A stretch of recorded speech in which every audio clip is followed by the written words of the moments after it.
अकोट-अकोला मार्गावर सकाळच्या वेळेत विना नंबर प्लेट ट्रॅक्टरमधून खुलेआम वाळू तस्करी सुरू असल्याचे समोर आले असून महसूल आणि पोलीस प्रशासनाच्या भूमिकेवर प्रश्न उपस्थित होत आहेत। अकोट-अकोला मार्गावर सकाळ होताच सुरू होतो वाळू तस्करीचा खेळ।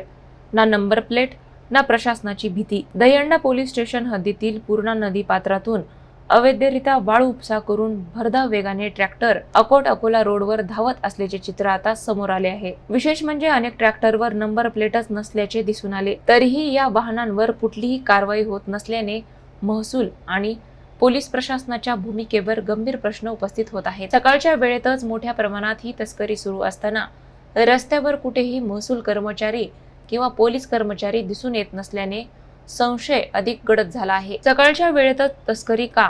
कोणाच्या आशीर्वादाने सुरू आहे हा धंदा? विना नंबर प्लेट ट्रॅक्टरवर कारवाई का नाही? असे संतप्त सवाल आता उपस्थित केले जात आहेत। एका बाजूला सामान्य नागरिकांना वाहतूक नियमांचे धडे दिले जातात, तर दुसऱ्या बाजूला खुलेआम सुरू असलेली वाळू तस्करी प्रशासनाला दिसत नाही का, असा प्रश्न निर्माण झाला आहे। महसूल पोलीस गायब आणि तस्कर मोकाट असल्याचे हे धक्कादायक दृश्य अकोला न्यूज नेटवर्कच्या कॅमेऱ्यात कैद झाले आहे।